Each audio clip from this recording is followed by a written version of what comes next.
Hello student, welcome back to our channel the galaxy of accountancy. आज की इस video में हम करने वाले अपने क्लास 11th का चैप्टर नंबर 8 जो है जनरल में आपको देखो पहले में कुछ इंट्रोडक्शन दे चुका हूँ बेसिक एंट्रीज का, साथ में मैंने क्वेश्चंस भी कराया था आपको बेसिक एंट्री से रिलेटेड। अब जो हमारा केस चलने वाला स्टूडेंट कौन सा है, डिस्काउंट का। ठीक है, हम यहाँ पे देखेंगे डिस्काउंट क्या होता है, डिस्काउंट कितने टाइप के होते हैं और उनकी एंट्रीज क्या रहती है। तो देखिए सबसे पहले मैं यहाँ पे क्लासीफाई करता हूँ किस चीज को, हमारे यहाँ पे डिस्काउंट।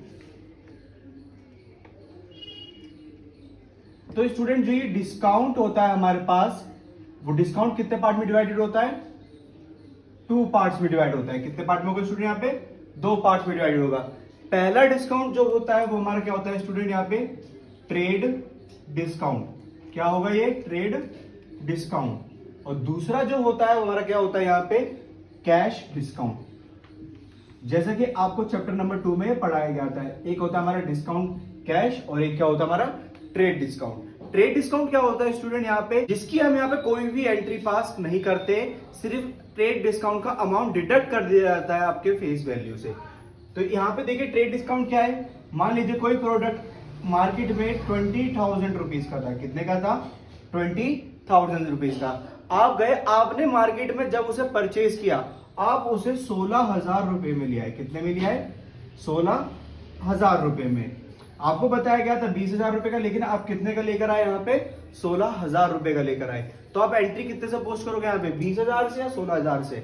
आप यहाँ पे एंट्री पोस्ट करोगे कितने से, 16,000 से। इसका मतलब ये जो इसमें बीच में डिस्काउंट मिला है कितने का, 4,000 रुपए का, ये क्या हो गया यहाँ पे, ट्रेड डिस्काउंट। क्या होगा स्टूडेंट यहाँ पे, ये ट्रेड डिस्काउंट। आपको क्वेश्चंस एंड एंट्रीज में डिस्काउंट मेंशन होता है कि वो ट्रेड डिस्काउंट है या फिर कैश डिस्काउंट है। तो यहाँ पे हमें पता लग गया, हमें 20,000 का प्रोडक्ट 16,000 में मिल रहा है, तो 4,000 रुपए जो मिल रहा है हमारे क्या है, यहाँ पे ट्रेड डिस्काउंट है।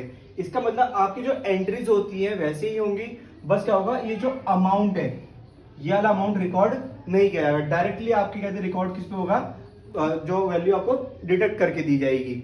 वहीं पे कैश डिस्काउंट क्या है, कैश डिस्काउंट में क्या होता है, यहाँ पे एक सेलर है, क्या है यहाँ पे, सेलर, और आप उससे कोई गुड्स खरीद रहे हो। आपने क्या लिया, वहां पे उससे गुड्स लिए, तो इसने आपको गुड्स दिया, आप इसे क्या दोगे, पैसे दोगे। अगर पैसे नहीं दोगे तो क्या बन जाओगे, इसके डेटर बन जाओगे। दैट्स मीन यहाँ पे क्या बन जाएगा, यहाँ पे क्रेडिटर बन जाएगा। तो यहाँ पे इस चीज का ध्यान देना है हमें कि कहते हैं, अगर ये आपको अप्रोच करेगा कि आप पैसे अभी दे दो, पैसे क्या कर दो, अभी दे दो, या 7 दिन में दे दो, या 14 दिन में दे दो, मैं आपको क्या दूंगा, डिस्काउंट दूंगा। अगर आप इतने दिन के भीतर में पैसे दे देते हैं तो आपको क्या मिलेगा स्टूडेंट, यहाँ पे डिस्काउंट मिलेगा। तो ये जो डिस्काउंट दिया रहा है पेमेंट के टाइम पे, ये हमारा क्या होगा स्टूडेंट, कैश डिस्काउंट होगा। फॉर एग्जाम्पल हमने 20,000 रुपए का गुड्स खरीदा, क्या खरीदा हमने, 20,000 रुपए का गुड्स खरीदा। हमें पहले से बोला गया था कि हमें कितने का पड़ेगा, वो 16,000 रुपए में। तो यहाँ पे 4,000 रुपए क्या हो गया हमारे पास, ये हो गया ट्रेड डिस्काउंट। क्या हो गया स्टूडेंट हमारे पास, ये ट्रेड डिस्काउंट। बट अगर यहाँ पे जो सेलर है वो कहता है कि आप ये 16,000 रुपए का पेमेंट अगर मुझे अभी करते हो, ठीक है, पेमेंट क्या करते हो, अभी करते हो, तो मैं आपको इस पे 5% का डिस्काउंट और दे दूंगा, 5% डिस्काउंट दे दूंगा और दे दूंगा। तो 16,000 का 5% कितना हो गया, 800 रुपए। इसका मतलब अगर ये इमीडिएटली पेड करता है तो इसे 16,000 पूरे नहीं देने, इसे कितने देने, यहाँ पे 15,200, क्योंकि 800 रुपए किसमें चला जाएगा, यहाँ पे डिस्काउंट में। और ये जो 800 रुपए डिस्काउंट है, ये हमारा क्या है यहाँ पे स्टूडेंट, कैश डिस्काउंट। अब यहाँ पे देखिए हमें ट्रेड डिस्काउंट में क्या करना होता है, सिर्फ अमाउंट डिडक्ट करना होता है। क्या करना होता है, अमाउंट डिडक्ट करना होता है। एंट्रीज बिल्कुल सेम रहती है, लेकिन यहाँ पे कैश डिस्काउंट की हमारी एंट्रीज क्या हो जाती है, थोड़ी अलग हो जाती है। कैसे, अब देखिए कैश डिस्काउंट, या तो आपको डिस्काउंट मिलेगा, क्या होगा, डिस्काउंट रिसीव्ड होगा, या फिर आप क्या करोगे, यहां पे डिस्काउंट अलाउड करोगे। तो अगर आपको डिस्काउंट रिसीव्ड हो रहा है तो ये आपके लिए क्या है, as a revenue, as a income work कर रही है। ठीक है, तो ये हमारे पास क्या हो जाएगा, यहां पे ये क्रेडिट, क्या रहेगा, हमारे पास क्रेडिट रहेगा। लेकिन वहीं पे अगर आप डिस्काउंट दे रहे हो, क्या कर रहे हो, डिस्काउंट दे रहे हो, तो ये आपके लिए एज अ एक्सपेंस होगा। दैट्स मीन ये क्या हो जाएगा हमारे पास, यहाँ पे डेबिट हो जाएगा। तो डिस्काउंट मिला तो क्रेडिट, डिस्काउंट दिया तो डेबिट। इसमें एंट्री क्या रहेगी हमारे पास, हमें डिस्काउंट कब रिसीव्ड होगा, जब हम सेल करेंगे या फिर परचेज करेंगे। जब हम परचेज करेंगे तब हमें क्या होगा, डिस्काउंट रिसीव्ड होगा। तो क्या कर सकते हैं हम, या तो परचेज करेंगे, परचेज अकाउंट डेबिट, या फिर हम कोई असेट्स खरीदेंगे, ठीक है, या फिर हम किसी को क्रेडिटर को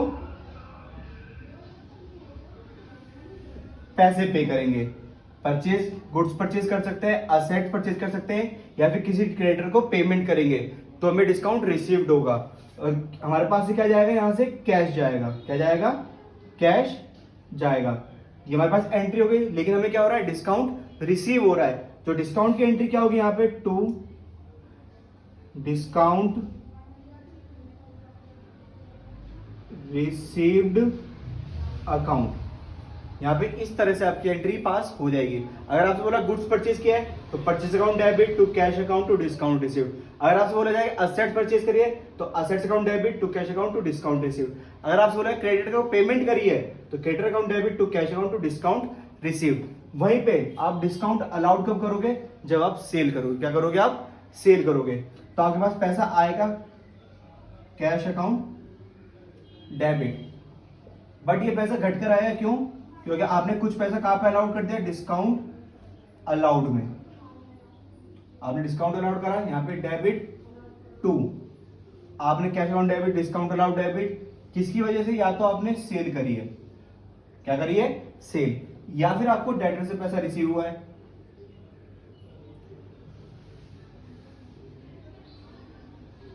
सेल अकाउंट, या फिर आपको डेटर से पैसा रिसीव हुआ है, तो आप क्या करोगे, डिस्काउंट अलाउड करोगे। ये हमारे पास केसेस है अलग अलग। अगर आपसे बोला कि आपको कैश रिसीव्ड हुआ है किससे, डेटर से, तो एंट्री क्या होगी, cash account debit, discount allowed debit to debtor account. वहीं पे अगर आपने सेल करी है तो सेल की एंट्री क्या होगी, cash account debit, discount allowed debit to sales account. इस तरह से आपकी यहाँ पे डिस्काउंट की क्या बनेगी, एंट्रीज बनेगी, या तो डिस्काउंट रिसीव करने की, डिस्काउंट अलाउड करने की। बट यहाँ पे आपको ध्यान रखना है, ट्रेड डिस्काउंट की एंट्री नहीं होती है। ये चीज आपको ध्यान रहेगी, ट्रेड डिस्काउंट की एंट्री बिल्कुल भी पास नहीं की जाती, यहाँ पे किसी अमाउंट डिडक्ट किया जाता है।